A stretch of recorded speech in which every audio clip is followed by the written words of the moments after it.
6:01, we'll call the meeting to order. Can I get a motion to approve the minutes of October 2nd? Motion to approve the minutes. I wasn't here. Oh, a second. All in favor? Aye. Aye. All right, old business, the Brimfield Road Project, Army Corps of Engineers. We've been asked to table it because there's some discrepancies on what we got from town council. New business, a Brimfield ambulance with Brimfield Fire Chief Brendan McCarthy and Munson Fire Chief Laurent, I'm sorry, did I screw that up really bad? Okay, McDonald. So thank you guys for coming, we appreciate it. Yep. Go ahead. Yeah. First, let me say thank you for allowing us to come in and speak with you tonight. I'll give you some background on how this all started. Back in July, during a payroll process, myself and the board members of the ambulance, the president and the treasurer, realized we were short in funding. This was not the first time that this has happened to us in regards to coming up short with funding. We had to go withdraw money from the savings account, which is very low in itself, in order to meet payroll. So at that time, they asked me to come up with some type of solution, and my proposal to them was that the fire department take the ambulance over. The issue is a cash flow issue in regards to receiving payments from the communities as well as from the insurance companies that we bill for ambulance trips.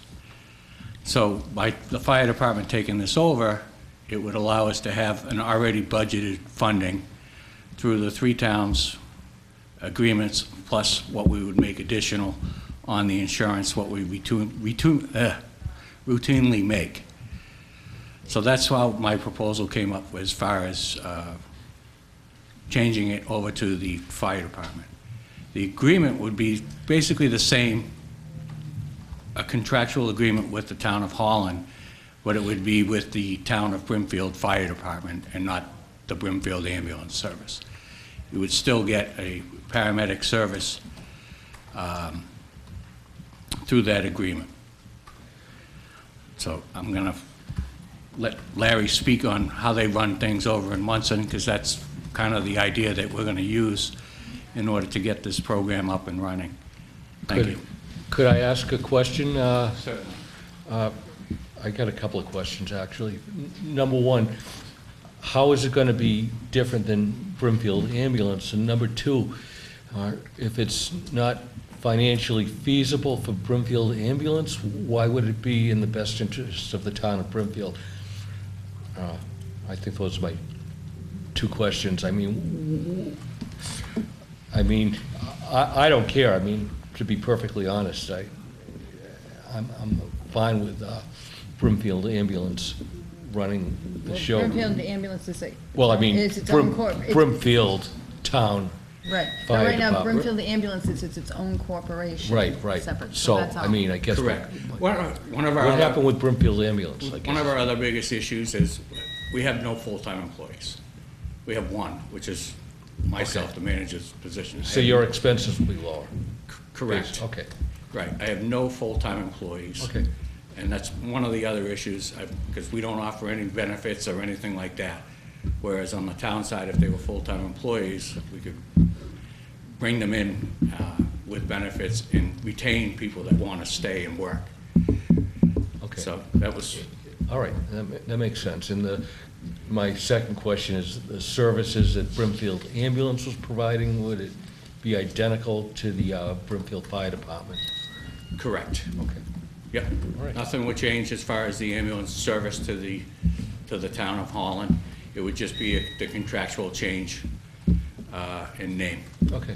And there will be meetings between the towns. They're going to have some... You would have Some more public- oversight of it than Right, but there are going to be some you currently do public now. meetings before this happens. Okay. Because I talked to And what's Mr. the- McCarthy from And what's the timing of this?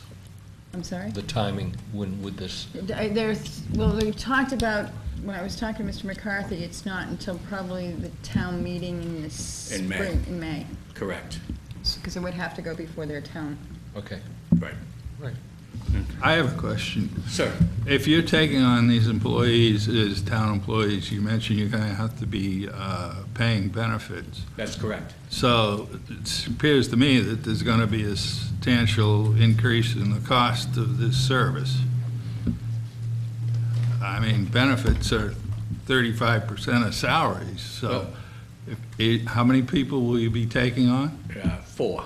There'd be 4 full-time people with a benefit package of $36,000 a year. That's what it would cost through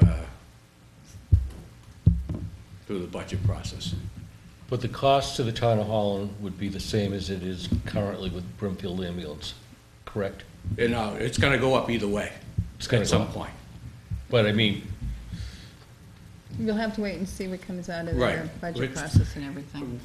Either way, in order for the ambulance to survive, whether it's through private or Yeah. through fire, we're gonna have to come up with a plan to make it feasible.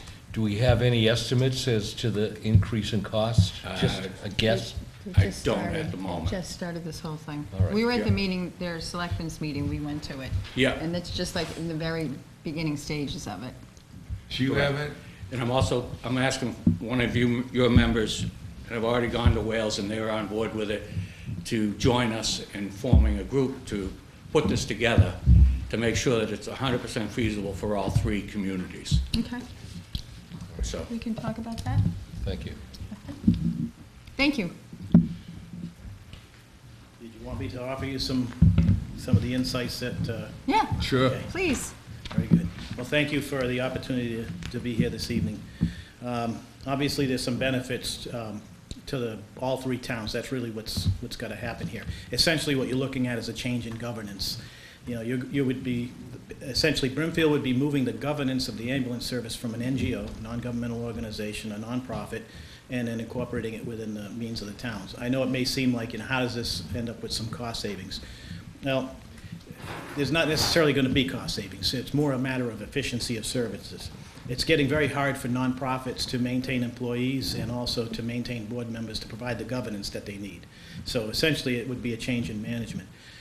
There are some models out there that you can look to, and I spoke at the Brimfield Selectmen's meeting that the Western Mass Fire Chiefs, there's a number of us fire chiefs who would be willing to offer our expertise to all 3 towns. In particular, I think of note that you can look at where this has been a successful model is the town of Amherst. Amherst provides ambulance service for the towns of Leverett, Pelham, and Shutesbury, and I think up until recently they also did Hadley. And then Hadley ended up seeing it was better to get their own paramedic service and kind of come on board. So in terms of going from an NGO to a government-based service, right now, private ambulance services cannot take benefits of the assistance to firefighter grants that are out there, whether it be to replace ambulances or equipment, that sort of thing. The overhead doesn't change much, it's just a shift. The thing that generates revenue for an ambulance service is going to be 911 calls, emergency transfers, non-emergency transfers, those sorts of things. They tend to underwrite the costs of operating that ambulance service. When you look at the town of Munson, 70% of my budget comes from the ambulance revenues. That's what funds the full-time positions for everybody in the department except for myself. My pay comes 78% out of taxation money, 12% out of the ambulance reserve receipts account. But everybody else in the organization, the people who staff the ambulance is 100%, well, I shouldn't say 100%. The majority of them, their full-time salaries and everything comes out of their ambulance reserve receipts account. Some of their pension benefits and whatnot come out of taxation money. And that was done through a 2.5 override that was done several years ago as a permanent override. But essentially what happens is you're able to use the ambulance receipts to underwrite the costs of the service. And what that does is it gives the ability of the town to have full-time professionals who can respond to these calls. And then typically what I envision the chief being able to do is to offset the full-time employees with part-time employees. So you save on overhead there. because essentially you're trying to cover 24/7, 7 days a week. So you're going to need to do that with a combination. The numbers, in terms of what's available to pay those hours of coverage, don't change. It's just a matter of now who's filling them. If it's all per diem-based people who you're trying to get to fill a schedule, or full-time employees who have a set schedule who are offset by per diem employees. Do all the folks working on your fire department have the right, I mean, I assume they do. What are the credentials that you need to fulfill the role of an ambulance service? Well, we're all regulated by the state, so you have to have a paramedic license, and you must keep up on your continuing education to stay licensed. So there's a cost to that as well, then, I would assume? Or does every person on the fire department have to have those credentials in order to be on the fire department? In order for you to be assigned to the ambulance, like in our case, we have a total of 50 authorized end strength. About 24 or so are both EMS and fire. The rest are fire-based. So if they're going to ride the ambulance, they have to have those credentials. We won't hire them unless they have those credentials. Okay. I have the capacity within my budget that if somebody wants to go and get their EMT, they'll go pay for it out of their pocket, and over 3 years, we will pay them back the balance of what they spent. That's something the town started many years ago, but that's mainly for EMTs. And is that similar to what Brimfield does as well? Currently, we don't have anything set up for that. Okay, that would be part of the Correct. plan, okay. And right now, the chief in Brimfield Ambulance has a service zone plan which incorporates all 3 towns. Correct. And so you would still have to operate within that same capacity. Again, this would be a change in just the management structure. And really, in terms of governance, when you make the shift into a municipal-based service where you all sign a memorandum of agreement and there's a commitment and an obligation to each one of the towns, under this structure, it would seem to me that you'd have greater influence and greater say into the service than you would say if it's run by a private entity, because it's the board proper that determines the policy and direction. But usually when towns move into this type of model, as in the term as Amherst, there's contracts involved and memorandums of understanding, which everybody tries to find the even ground, which means that you should come to an agreement on how things should be done. Thank you. And again, if there's anything else that the board requires, we'd be happy to work with Chief. We appreciate it much, very much. Yeah, Thank you thank- both for coming. Thank you. Next on the agenda is Code Red for voting. The Council on Aging came to me and asked if we could possibly do a Code Red out to the people and the elderly in the town that couldn't get themselves to voting, that they would be willing to pick them up to take to voting, and that they could make arrangements through our outreach worker. So I needed to find out if we had a problem with that. And Chief, do you have a problem with that? The call went out tonight. Yeah, but that wasn't a Code Red. That was a call from the community center. You're right. I missed the whole thing, but sure. All right.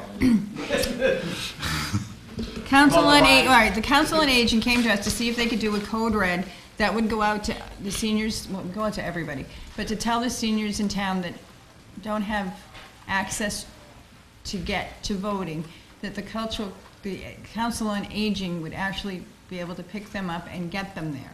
And it would be arranged, the arrangements could be made through our outreach worker. Yeah, I have no issue with that. As far as I understand, when we started the Code Red, we didn't have any parameters that would prevent us from doing that. So I have no issues with that happening at all. I think it's a good idea to. So do I get a motion to? Motion to approve the use of Code Red for notification to seniors only, or would We'll it? go to everybody. It will go to the whole, All right, yeah. all right. Go to everybody. That's fine. So, All right. motion. Second. All in favor? Aye.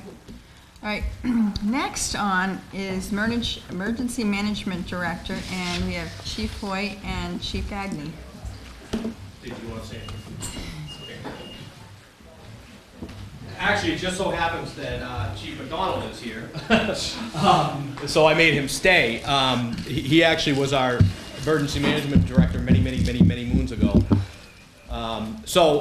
Basically, we've learned a lot about emergency management very recently. We had a couple of meetings with Bruce Augusti from MEMA.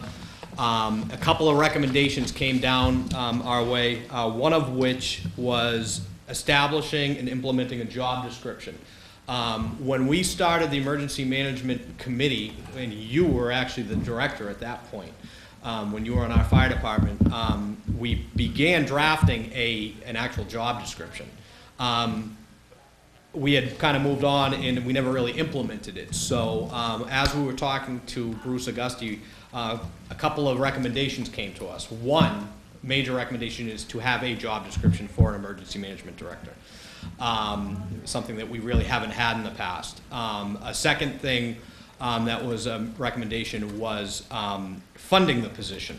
I know that's not words that people want to hear, but we do have other positions in the town that are funded that are mandatory positions, such as our animal inspector, things like that, our animal control officer. Not that they shouldn't be funded, but this is a mandatory position that you have to have in your town. You can't not have an emergency management director. The research that we've done and what Bruce has told us, most of the towns do fund the position with some sort of a stipend in some way, shape, or form, some sort of a salary. So that's what kind of brought us to this point. The job description that I submitted to you guys as a draft is something that I got from Bruce and some research that we did on our own. The chief and I kind of co-collaborated on this. So we're not reinventing the wheel here. We're just kind of taking and copying and pasting from other job descriptions. It is a little lengthy if you read it. And I don't know how we're going to move along with funding for this year, but it's certainly something that we should be considering. And we certainly need to fill that position. I think the last meeting, did they default it to the police department, or what was it for now? Yeah. Which is fine. I mean, I don't have a problem with that, but we need to kind of move forward. Brian, didn't you say like there were all kinds of classes that were supposed to be attended and nobody has attended from our town for years? No, well, there are some classes that are done online, first of all, but they're called emergency or ICS, Emergency Command System. There are different levels, 100, 400, and 700. Do you have any? Can you, not to throw you on the spot, but can you elaborate on that a little bit? What, Larry he's the Emergency Management Director actually in Munson as well, so that's why I made him stay here. It's really bad when the chief of police is like. Right. So, public officials, certain professional positions like the fire and police departments have to have certain levels of what the National Incident Management System criteria. It's under a policy directive that was issued by the President of the United States just after 9/11. So depending, including elected officials, usually it's at a minimum 700, 800, and 100, and then these are all different skill sets, if you will. Fire chiefs, police chiefs need to be at the 400 level, some of the main department heads, and then whoever runs your highway or DPWs, that sort of thing. Initial first responders have to have at a minimum up to NIMS 200. So a lot of these courses are offered online through the Emergency Management Institute, through FEMA. Some of them, the higher level ones, 300, 400, those require usually an in-residence course and an examination. So, there's definitely a skill set that kind of goes into this. And the person who brings it all together and makes sure that those things are being accomplished, tracks the planning and stuff for the town, is the emergency management director. But it's not recommended that the police chief or the fire chief be emergency management director because it might interfere with their primary responsibilities in an emergency?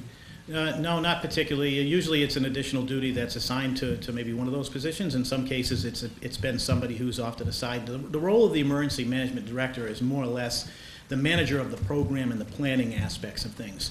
So there's three parts to a community's emergency response plan. There is the main plan itself, then there's hazard-specific appendices and the functional annexes of a particular plan. So each department head, and there are several different disciplines or emergency forces, ESFs is what they're called, Board of Health, the fire and EMS and police. Some people can, like in my case, I hold both for fire and EMS in my particular town. So some people can be dual-hatted, some people aren't. But it's mainly the bringing of the plans together. In an emergency situation, when we're talking about crisis management and consequence management, that's usually handled by the particular department head. Let's take a bomb threat, for example. That's a crisis management issue, and that's a law enforcement issue. So the police chief usually takes the lead. The departments work in hand with them in a unified command structure. And then if the bomb goes off and you have fires and you have injuries, then it shifts to consequence management. Law enforcement takes care of the security, fire takes care of fire, EMS takes care of the EMS issues. So that's the task level, if you will, but the emergency management director is usually an additional duty that's carried out by, it can be the police chief or the fire chief, or it can be a designated person whose sole responsibility is bringing the plan together and making sure the town's always prepared at that particular level. Okay. So how is your position funded in Munson? I'm paid a stipend of somewhere between $1,600 and $1,700. It goes up depending on if we get a cost of living increase. So right now I'm about $1,600 and something, and it comes out of the emergency management line item from the general taxation fund. Okay. Brian had mentioned a couple classes in his job description. Are those free or? Well, anything dealing with emergency management classes, typically the state, the Fire Academy, or FEMA Emergency Management Institute will offer those for free. It's mainly the hours involved. Some of them are pretty extensive. When you talk about NIMS 300 and 400, I think that's now a 40-hour class or 1 week, each one of those. So it's the matter, 8 hours a day typically, or it's 8 hours over several weeks. When I went, it was 1 week, and you went for the full week. And you have to attend every single session in order to get the credential and the certificate. Right, I guess that's something we need to definitely Really work think on. about. And I Yes. do just did want to say too also that when we're talking about, whether or not it should be the police chief or the fire chief, I know I had a conversation with you about that. And Yeah. I think one of the things that we're thinking from our standpoints, and not that we're saying that the fire chief shouldn't do it or the police chief shouldn't do it, but is the size of our departments are fairly small, and we do have situations where you would use the emergency management director for other functions. You did it for us. Yeah, And- I bought pizza Right, for a right. fire. Well, That's about all I would, Right, that's well, the value I added. but things like that, sometimes that emergency management director being somebody different from the fire chief or the police chief, you're able to provide that other function that we need for those things. And I'm not saying that we should absolutely not be the police chief or the fire chief, but I think we have to take that into consideration, considering the size of our departments. If we have a fire, a perfect example was last night. You're going to interrupt me, aren't you? No. A perfect example was last night when we had that chemical spill. It was a very small thing, but if that had turned into a big thing, that would have been something where we would have actually probably asked that emergency management director to come out and help us with that, for various different things. Okay. I would like to offer some other insights here. One of the key roles of it, because each town is supposed to have a local emergency planning committee, and it needs to be certified by MEMA. And there's a whole, Right, But exactly. That's kind of gone. And so instrumental in that is having a number of people who fall into those ESFs that I talked about that are available to attend these meetings and getting something productive out of it. But the other key role that the emergency management director plays is going to the state level meetings when they have them. I think they're bi-monthly right now, every other month. And, the thing is, they're generally done during the day out at Agawam and MEMA Region 3 headquarters. So it's key to have somebody who can make those meetings. And as I attend them, usually my peers are other fire chiefs or police chiefs from the local communities who work full-time and have the ability to attend those meetings. And then also, just to follow up on what he's saying, I'm sorry, but there's another reason why we talk about funding too, because people are going to be required to be going to meetings and stuff like that. We pay an animal inspector who is very important, and it's important that we have that, but in the grand scheme of things, when we're talking about, you know, priorities here, our emergency management director is a very high priority for us. Also, hazard mitigation planning. That is something that if we don't have that hazard mitigation plan, Janine and I and the chief sat with Bruce about that. If we don't have that in place, you know, we might not be eligible for federal funding, for federal, you know, relief. So there are things, as he was talking about, these other things that have to go in place. And of course, you know, your fire chiefs and your police chiefs, you know, if there's a stipend, I bet if you look around, they're probably getting paid. And that might be the other reason why they're doing that. But it's definitely something to consider. The draft that I sent to you guys here, again, you know, look it over. I think it's pretty good. Again, we tried to just copy and paste. We're not reinventing the wheel here. And it's a little lengthy, but I think it's something to be considered. I commend you in getting that job description in so fast. Thank you, Brian. You didn't want to be in my office when I was writing it, so. Chief Gagné, did you have anything? Nope. You sure? Yep. Okay.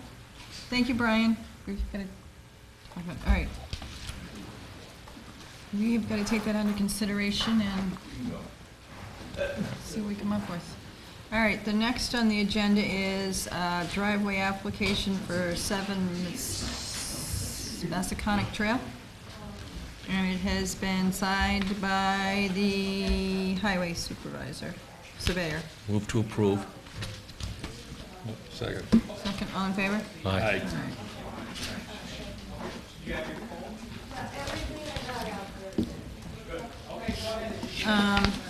The next is a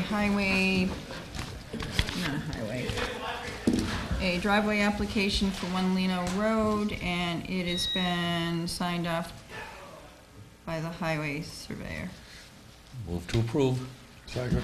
All in favor? Aye. Aye. You gonna sign it? Get a pen.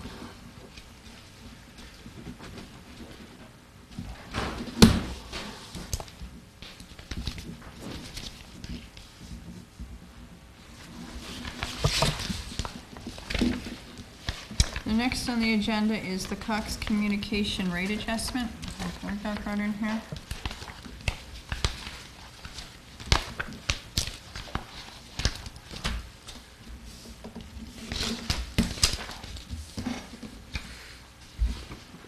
Janine? Yes. The Cox communication rate adjustment? I mean, Oh. It would have put me in the rear end if I hadn't, yeah.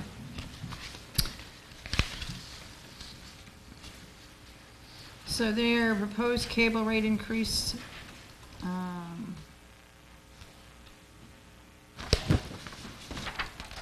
don't think it was in that letter. The hearing is in there too. It's The what? hearing's been moved?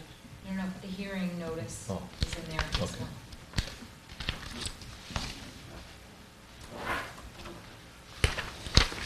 What is the hearing? October 30th. 30. So there'll be a hearing here, right, on October 30th? No, it's in Boston. Oh, it's in Boston on it. And I saw the rates, I think there was only one thing, the basic tier was going up like $8 a month, Yeah, I mean, and the boxes were going down. I wasn't, I mean, as a letter states, I don't think we're necessarily opposed to a rate increase, but we haven't had an increase in services. No, and then In we the- did send the letter into them telling them that we wanted a A Boston Boston station, channel, yeah. because Yeah. that's what we need. I mean, that's basically it. Okay, the What? next, Well, I don't have Cox, so I,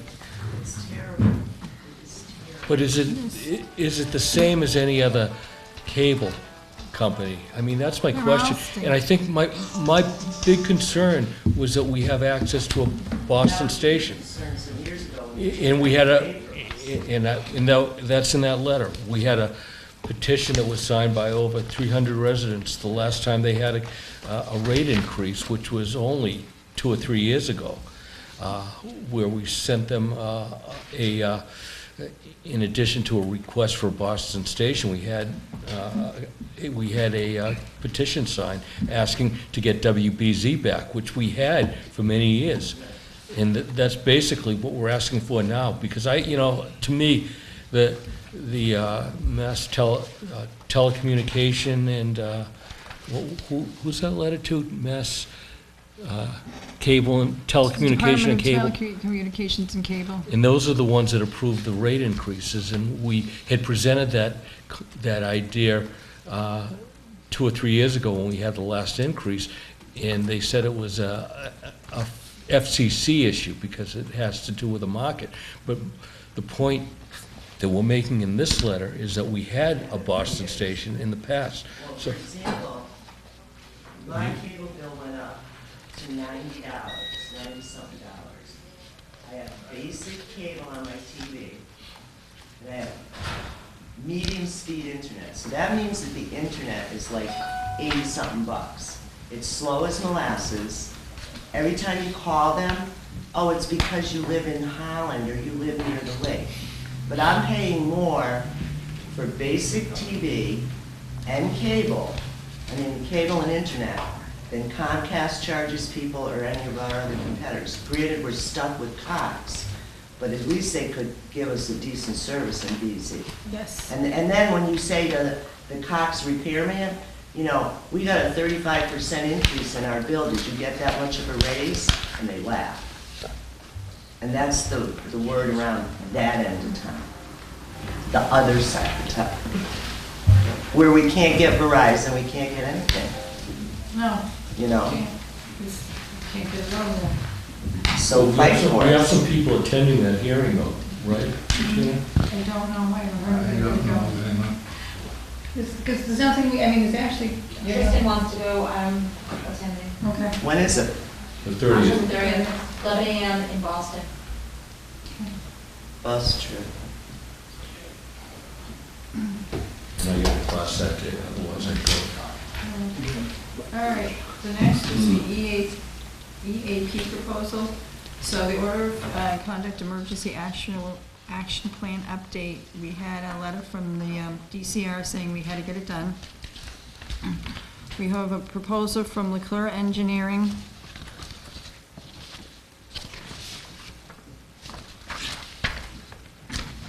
For $900. And then we have one from Fuss and O'Neill for $2,200.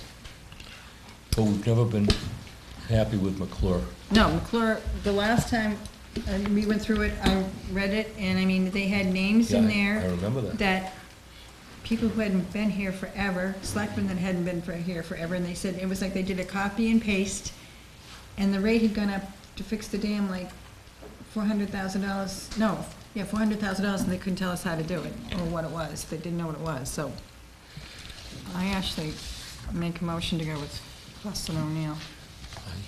I hate to concur, but you get what you pay for, so I second that motion.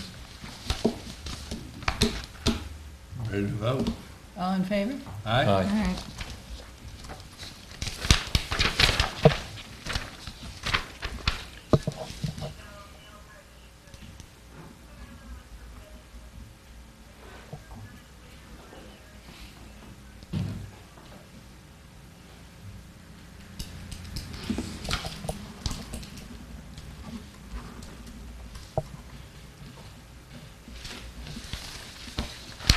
All right. Next is Phillips special permit discussion for town council. Phillips came to the planning board for a special permit to put an apartment over their garage. Their house is on this lot, their garage is like across the street and down one. It's set up really weird. So they got it, the way it was written, it actually could have gone through, but then Jack came back with us and showed us what their special permit was to build the garage, and it specifically says no dwelling will ever be put there. So we don't want to go over, the planning board doesn't want to step on the ZBA's feet, so we've asked the ZBA if they could come back and tell us why they came up with those conditions. And we wanted just to get permission from the select board to talk to town council to see if there's any issues with it. Does it qualify as an accessory dwelling? It wouldn't be an accessory dwelling. It would be. They want to put an apartment above the garage. All right, so what's the problem then? The fact that Because it's a new this- structure? It's, the garage is already there. They want to put the apartment above it, but it specifically says in their special permit to build the garage that it would never be inhabited.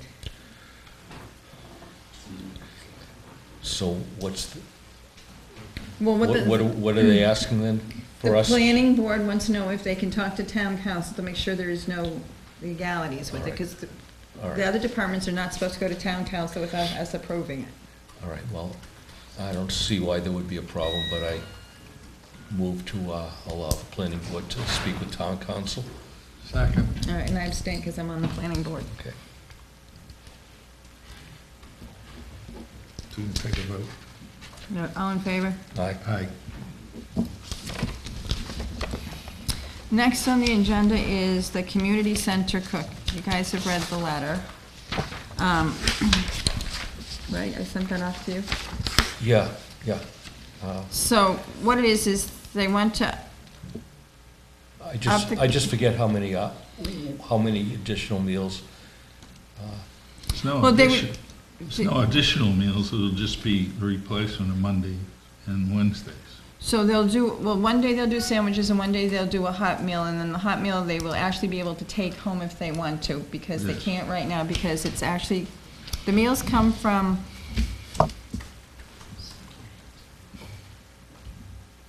It's in there somewhere. the Greater Springfield Senior Services. So the food is like reheated, it has, and they're not allowed to take it home. So what they want to do is be able to do this cooking, actually, I think it's one more meal. I thought it was one more meal. I don't think They so. do 2 meals a week now? Yes, they do Okay. Monday and Wednesday. And what they want to do is the hot meal on Monday, because our local restaurants are not open on Monday. The seniors could take it, and then our cook we only have so much in the budget for him. So what he's willing to trade off is he would donate the rest of his time to be able to use the kitchen once in a while, like on a weekend, because he does catering. Which is what I said at our last meeting, I'm fine with that, I just wanted to know what we were trading off. So that's, and you got Okay, it. all right, yeah.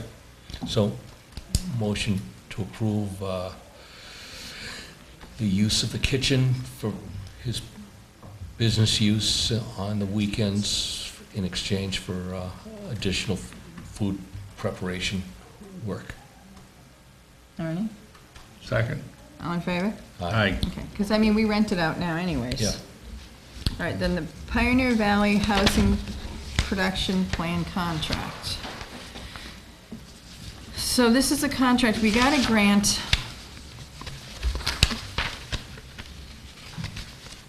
I think it was for Janine, it was $15,000, wasn't it? Yeah, for $15,000. And the money's been sitting in an account because nobody knew what the grant was for, and we just found out. So what they would do is, we received funds from Mass Housing, whereas the town has elected the commission to facilitate the town of Holland's housing production plan process. Whereas the town is seeking the service of the consultant to complete a housing production plan, and PVC agrees to do it for us. Housing production, what does that mean?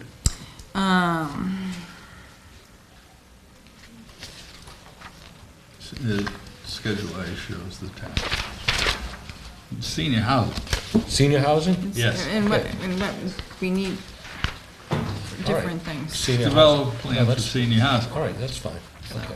I just wanted to know what that But meant. I mean, we have the money, it's Yep. sitting there, and then they're asking us why we haven't spent the money, why this hasn't been done. So Pioneer Valley reached out to us, and I went, yes, so, Motion to accept Pioneer Planning plans. Second.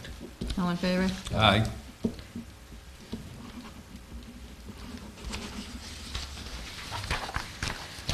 The next one is the Cultural Coalition's, no, the Cultural Council's grant contract. This is a grant from the state for $4,500, which we get every year. And it's just renewing the contract for the Cultural Coalition. Do you need a motion on that? Yes, we do. Yes. Motion to accept money. All in favor? Aye.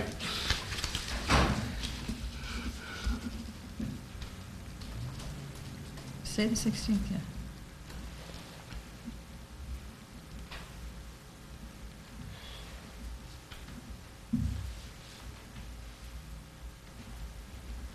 Then we do have to decide who's going to be the authorized signatory on this. And I would think it would be the people from the Cultural Coalition, Cultural Council. Fine, motion To to have, Accept the cultural council. council as the signees. Okay. thank you, Ernie. I needed help with that. I know, because I keep going to say the Cultural Coalition, and it's not.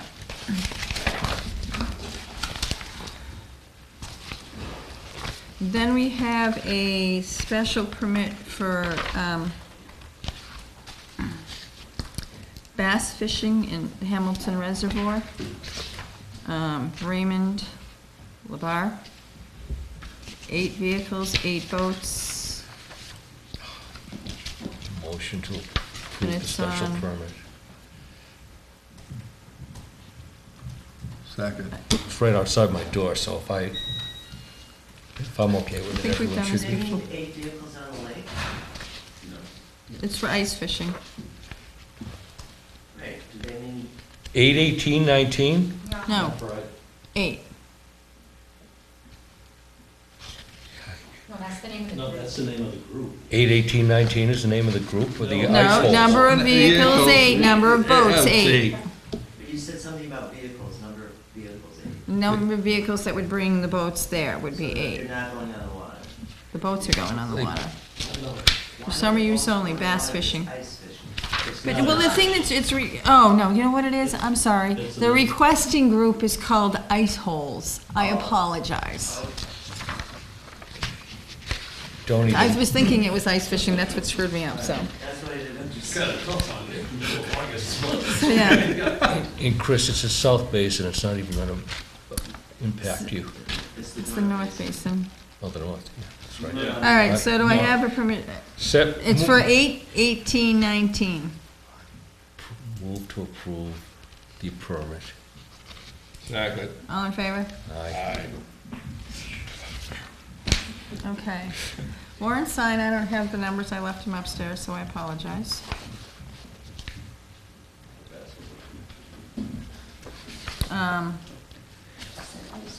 Let's see, I have a couple other announcements. I actually Sunday morning, I was with the fire department, did a burn at Union. It was awesome, it was great to be there, and I learned so much from them, and they're really a great team. We've got 3 junior firemen that are like 16 and a half. We've got a new, 2 new young ones that are on probation, and our fire department rocks. I mean, I watched them go into smoke building, come out of it. It's pretty cool. And then after that, our police had I was with the police, it's a stop abuse walk in Brimfield that's been done, I think this was the 5th year they did that. While I was there, I was talking to Ann Goby, and she has informed us this week that DESE finalized its project for distribution of rural school aid for the year, fiscal year 19. And she put in